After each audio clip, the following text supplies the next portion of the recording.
Hey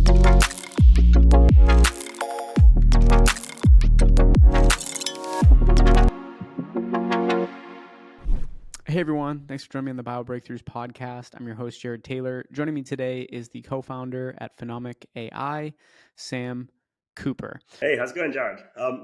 Thanks for having me on, and really excited to be here and chat about some of the stuff we're up to. Sam, let's immediately dig right in. Can you start by telling us a bit about your background and how you founded Phenomic? Cool. So, Sam, did my PhD at Imperial College London in the Institute of Cancer Research in the UK. Came over to Canada to set Phenomic up about sort of 5-6 years ago now.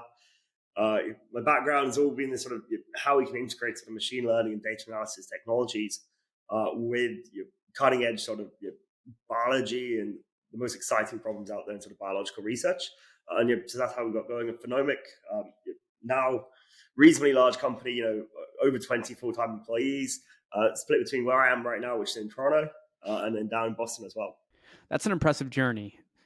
How has the company evolved since you first started? Yeah, it's fun to be going back. Yeah, I think back then it was, I may well have been living in my friend's like spare room and working out of his living room. It was like very early back then. It's come a long way, and still in Canada. Been really excited to get so we've now got some pretty big lab space out west in Boston, in Waltham area. So really cool to be there more now. How does your background in machine learning contribute to your approach at the company? Yeah, so I think Boston is pretty much the world center for biotech right now. So really exciting to have access to that network. And Toronto is definitely one of these world centers for the AI and machine learning. With some of the famous sort of researchers based at University of Toronto. So having access to sort of both of those groups is truly fantastic. And about an hour and a half flight and I think I've done the drive a couple of times now as well. It's quite a long drive, like 8 or 9 hours, but very doable. Can you tell us about the technology stack you've built to support your research? Yeah, so we've built this quite advanced technology stack. So we've built up a stack. So we start out with single cell genetic data. We're not generating vast amounts of this ourselves. We're mainly looking at public sources. We're putting the time and effort into taking all of the data that's out there and it's currently sort of in disparate different papers and publications. We're putting we've now put 3 years of time and effort into sort of aggregating it together. So we aggregate all of this sort of data together into one big sort of repository, and then we're putting machine learning tools on it. So the enabling tools we've had there in building our sort of machine learning stack is we started out using sort of these new deep learning libraries, TensorFlow and others. And then more recently, I've been dealing with these sort of challenges with sort of how we store the data and access it. So we've taken sort of TileDB and TensorFlow, used them to sort of train new models on this data, and then shifted all of our data recently into TileDBase, who've sort of enabled us to scale our data from what was hundreds of thousands of single cells to now sort of tens of millions of single cells. And so we've got this enormous repository, unified repository of data that we can very quickly query to identify new exciting drug targets and figure out where that most exciting biology is. Working with a company called TileDBase or TileDB, who have this sort of major, massive sort of repository tools for hosting massive amounts of sort of genetic data, sparse matrices and things like that, which is perfectly set up for single cell RNA. How has TileDB played a role in your data management? Yep. So we have been using TileDB. We sort of looked at what's out there, other tools for analyzing hosting large amounts of data generally, and they weren't really set up for the type of data that single cell RNA data is. So most tools out there deal with big sort of dense data sets. So you might have records on a customer, and every single record is perfectly filled out.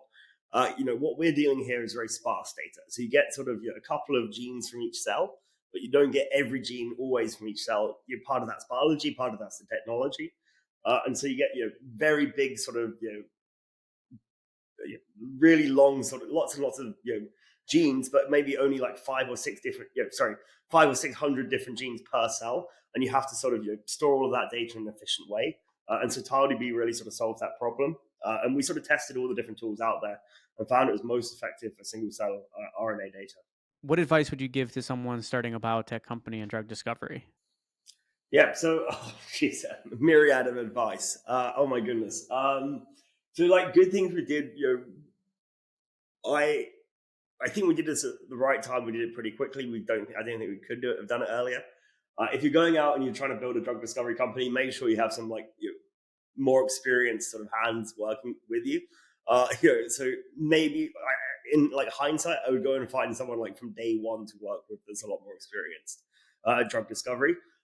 2, 3 years into the company, I teamed up with a guy, Mike Briskin, based in Boston. He's a serial sort of biotech entrepreneur, founded a couple of companies. Having him on board with his expertise in how you actually get a drug, from studies in a dish or studies in a mouse into people, has been really important here. And that I would say go find someone like that if you're thinking of setting up a drug company from like day one. That would be some prior advice. The other thing as well is sort of picking your battles. I think early on we were trying to do a little bit too much.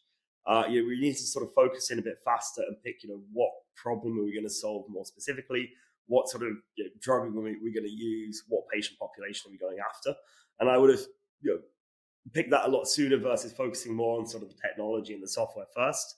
If I was going to do this again for sure. What are you most excited about in the years to come for Phenomic? Yeah, so I'm most excited. I think two things getting me excited for right now. So we closed a large partnership with Boehringer Ingelheim towards the end of last year. That's now sort of in full swing. And you're really exploring some awesome biology there, and you're having their sort of experience and resources, helping having that sort of that we can bring to bear to all of this is incredible.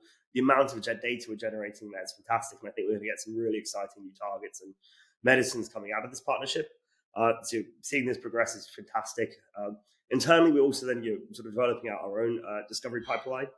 So really sort of figuring out how we can identify drugs that deliver that sort of not combination effects where you just knock off the stroma and you have to treat with other drugs, but a single drug is able to do such a significant impact on that sort of connective tissue that the whole cancer starts melting away. I think that's the other thing that's getting me excited, and what we're striving for at the moment internally. Are there any upcoming events or conferences where people can learn more about your work? Yeah, there's always a ton of stuff.